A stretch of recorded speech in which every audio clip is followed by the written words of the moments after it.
Assalamualaikum warahmatullahi wabarakatuh, teman-teman semuanya. Ketemu lagi bersama saya Anwar di Tajwid 5 menit.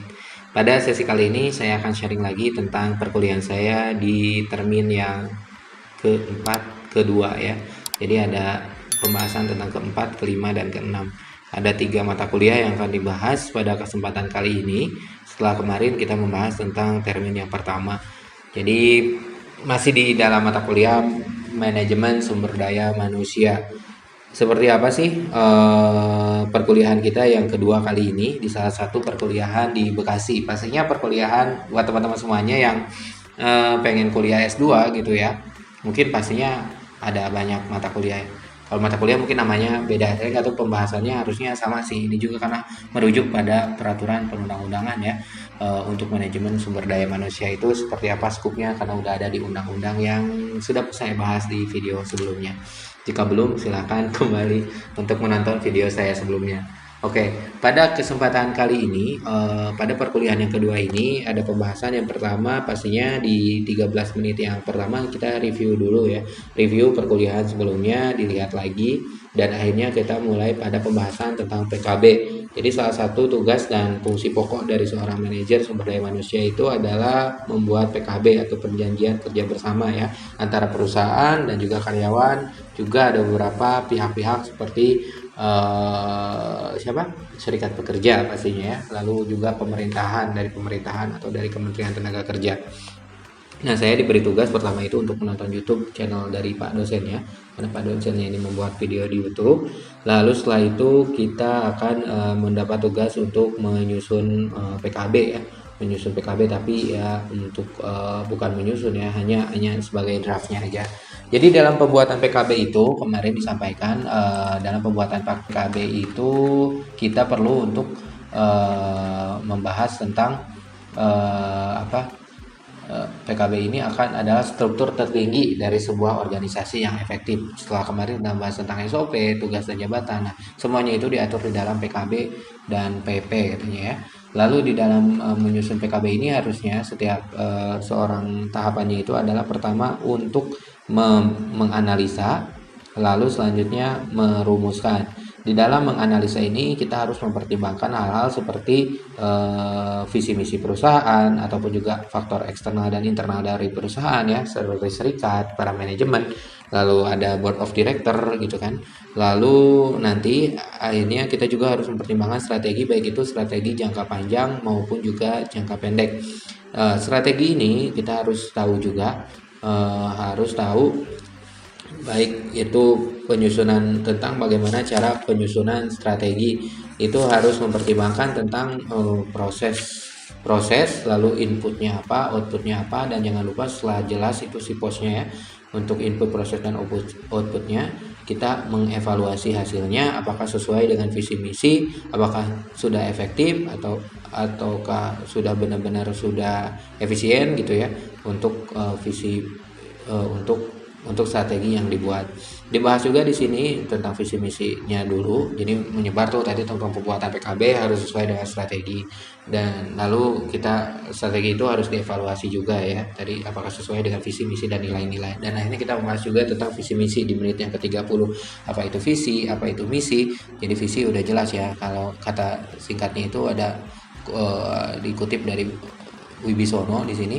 Lalu pastinya visi itu seperti cita-cita atau what-nya apa saja yang akan dicapai, sedangkan misi itu seperti why-nya, background-nya, apa yang kita bisa capai gitu ya, yang sesuai dengan visi tadi. Dan pastinya harus jelas juga untuk nilai-nilai. Visi misi ini akan menghasilkan juga nanti kedepannya menjadi dasar dari strategi perusahaan, strategi MSDM, juga program-program kerja. Nah, setelah membahas tentang visi misi itu, kita juga akan membahas tentang siklus perusahaan ya. Siklus perusahaan itu pastinya seperti siklus kehidupan manusia, di mana dia akan hidup dulu gitu kan sebagai anak-anak, courtship dulu, terus jadi infant, terus jadi founder gitu ya, untuk menjadi seperti segi remaja, akhirnya sampai ke kejayaannya seperti apa. Nah, hati-hatilah ketika kita stable, perusahaan kita stable, organisasi kita stable, karena itu akan kurvanya stable itu menuju ke menurun gitu ya. Makanya sebuah perusahaan itu ketika di posisi sudah bertumbuh, posisi jaya, dia harus terus melakukan continuous improvement untuk mencegah penurunan. Oke, itu nggak disampaikan dosen sih itu pemahaman saya karena lihat di chartnya itu ada stable di apa di ketika di kurva menurun itulah menuju ke era N-nya. Tapi saya setuju sih seperti itu ya karena status quo gitu atau stabilitas yang itu bisa menjebak kita pada penurunan karena kehidupan itu nggak ada yang namanya stabil, dia harus terus meningkat terus ya karena volatility di dunia kehidupan di dunia ini pasti banyak hal-hal yang baru. Kita lihat Kodak udah begitu stable, lalu kita lihat Nokia sudah begitu stable, lalu tiba-tiba dunia begitu berubah ya. Kalau kita tidak bisa continuous improve, kalau kita itu bisa mengakibatkan pada penurunan. Oke, lanjut ya. Nah, selanjutnya untuk tahapan-tahapan untuk strategi itu kan harus dievaluasi. Seperti apa sih cara mengevaluasinya atau seperti apa sih cara penyusunannya? Nah, udah banyak banget teori-teori yang bisa digunakan gitu ya ataupun strategi dan metode yang bisa digunakan. Salah satunya adalah balance scorecard gitu ya. Lalu KPKU, kalau ada juga di Indonesia dengan yang disebut KPKU itu kriteria penilaian kinerja unggul. Lalu ada juga HRSC atau Human Resource Scorecard dan BMC yaitu Business Model Canvas yang berasal dari Amerika.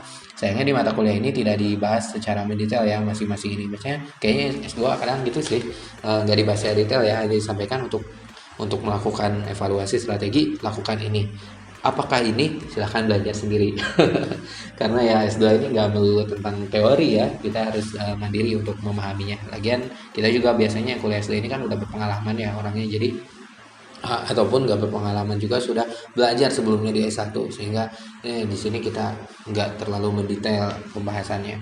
Nah, apa sih fungsinya evaluasi? Fungsinya evaluasi di sini dijelaskan bahwa evaluasi itu memastikan bahwa perbaikan itu terus dilanjutkan untuk aktivitas-aktivitas yang sudah dijalankan sebagai umpan balik, sebagai fungsinya sebagai mengontrol kualitas dan memastikan apakah program yang sudah dijalankan itu diteruskan ataupun ada program yang baru. Itu untuk strategi tadi penyusunan PKB, lalu pembahasan selanjutnya tentang strategi dan visi misi ya. Oke, di sini ada sih penjelasannya di slide-nya yang bapaknya kirim ke kita, tapi kita nggak dibahas secara detail di dalam perkuliahan karena ini begitu teknikal, jadi bisa kita bahas dengan lebih mendasar. Oke. Selanjutnya kita ada beberapa pembahasan tentang RJPP atau Rencana Jangka Panjang Perusahaan dan RKAP yaitu Rencana Kerja RKAP Rencana Kerja Anggaran Perusahaan ya. Biasanya RJPP ini 5 tahunan, sedangkan RKAP itu tahunan ya. Dan di dalam RJPP sebenarnya nggak ada ya di slide-nya, tapi dalam RJPP itu dibahas bahwa RJPP ini ya di dalamnya itu ada beberapa aktivitas seperti scoring gitu ya, dan juga jelas berdasarkan rencana jangka panjang perusahaan ini mengikuti seperti produk apa yang akan ditawarkan, pastinya di sana ada strategi marketing yang dipertimbangkan, lalu segi operasional yang dipertimbangkan seperti perlu berapa orang gitu kan, terus termasuk produknya, keuntungan yang ditargetkan itu ada di dalam RJPP ini. Oke, ini juga jadi tugas kita nih sebagai mahasiswa untuk mensubmit RJPP dan RKAP, ataupun untuk mahasiswa-mahasiswa yang mungkin ada ibu rumah tangga juga di sana ya, ada juga pengusaha-pengusaha itu bisa mensubmit contohnya seperti apa sih RJPP dan RKAP. Oke.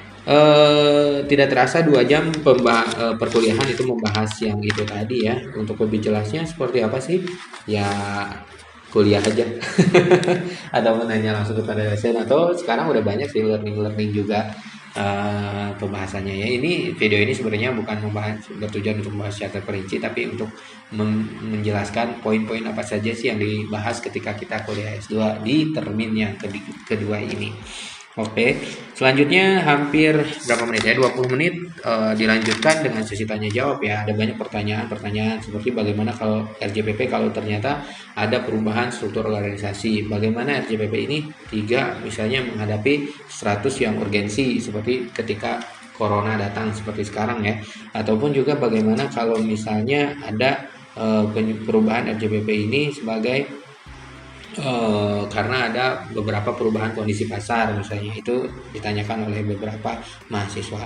Selanjutnya, pembahasan selanjutnya adalah menyusun kebutuhan SDM. Tapi sepertinya video ini udah sampai 10 menit, jadi supaya bisa lebih tenang membahasnya sepanjang-panjang, saya insya Allah akan membahas pada video selanjutnya. Terima kasih sudah menonton video ini. Wassalamualaikum warahmatullahi wabarakatuh.